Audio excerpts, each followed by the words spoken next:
Twitter is a place where nuance does not help anybody. I'll just be honest. Nuance doesn't make people think, doesn't spark conversation. There's no reason to read or engage with somebody who has nuance. So I have strong opinions that are loosely held. I'm not afraid to speak them. I'm not afraid to change my mind in public.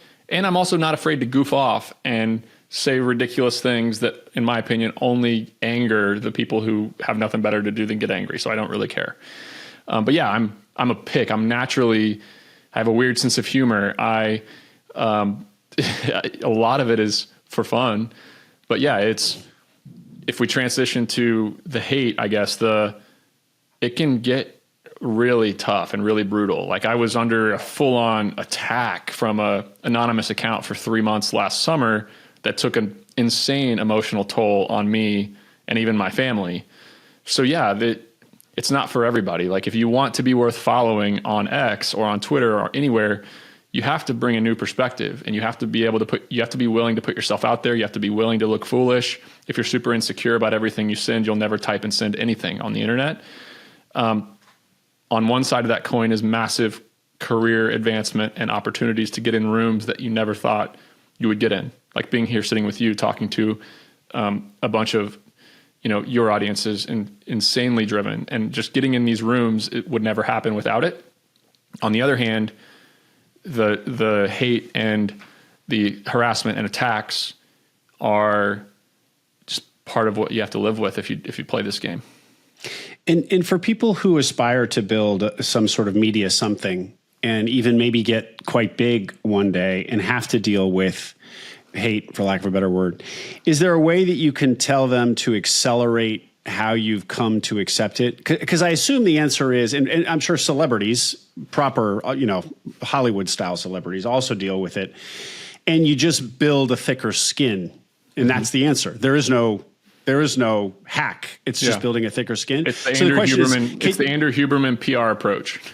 And what is that? When Andrew Huberman had all that crazy stuff come out about him, he didn't say anything for 4 months, and then everybody forgot about it. That's the best way to handle any situation. If you let yourself get worked up, if you jab back, if you let yourself emotionally get worked up, and this is such a lesson for actual business ownership, if you let your temper and your emotions get the best of you, only negative things can happen. Only negative things. So yeah, you look at the best basketball players in the world, 90% of the feedback they get online is hate. Every politician, all they get is hate. Look at their ex. All they get is hate. Same with movie stars, celebrities of any kind, business owners that are really big deal, anything along those lines. 90% of the feedback is always going to be hate, because the negative people are the loudest, and they're the ones who sit and thrive in these environments of anonymous situations. So it's just part of, but yeah, the answer is you have to develop thick skin, but man, it hurts. It hurts. Yeah. The change in the Twitter algorithm. So here you are with 400,000 hard-won followers, and now the value has really collapsed in that. Is there a platform or media play of choice today that you'd prescribe to people?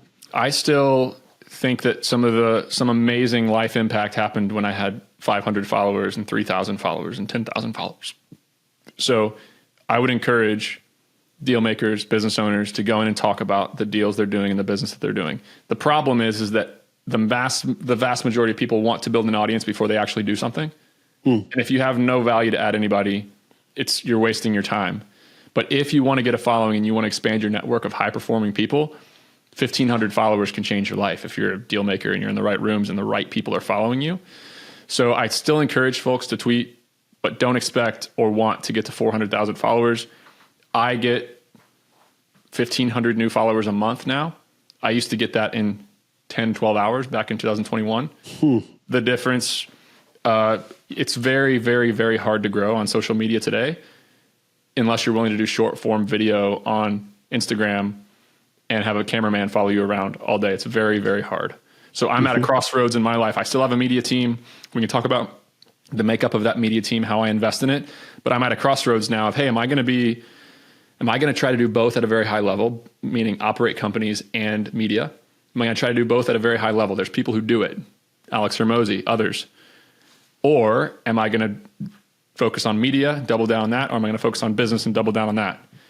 I'm not great at short form video. I don't want to have a cameraman follow me around. So therefore, I'm at a crossroads of, hey, do I double down and keep investing massive amounts of money and time into media, or do I just keep doing what I'm doing with the right audience and focus on building companies?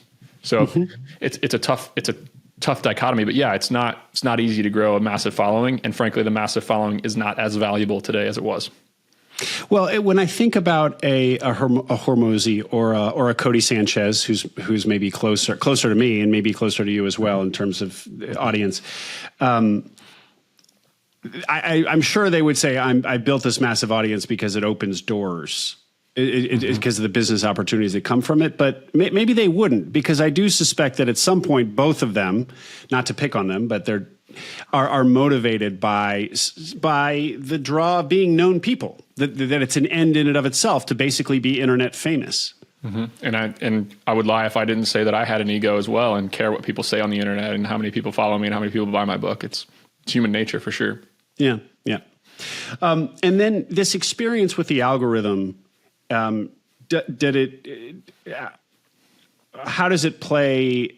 How does it make you think about your list? I'm sure you have a big email list, and podcasts where you started in podcasting. So those two platforms are, of course, the algorithm independent, totally quote unquote owned audience platforms, if you want to call them or media or technologies. So did it kind of cause you to refocus on those, or not necessarily?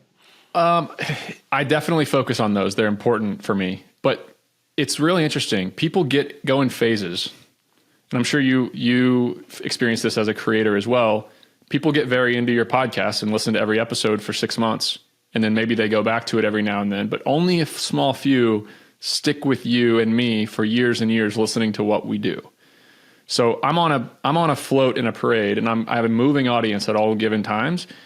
And my email newsletter ages out. People get tired of Nick Huber and what Nick Huber says, period. People go through phases of listening to Hormozy. They go through phases of listening to Cody, me, you guys. So if you're not always building your list gets less and less valuable over time too. It's all a rat race and a treadmill. It's bleak, but it's such a good insight. It is such a good insight. So I think the connections that you make and the true fans, and I do feel some new energy around my book and stuff like that too, but it's not a great time to be a creator online.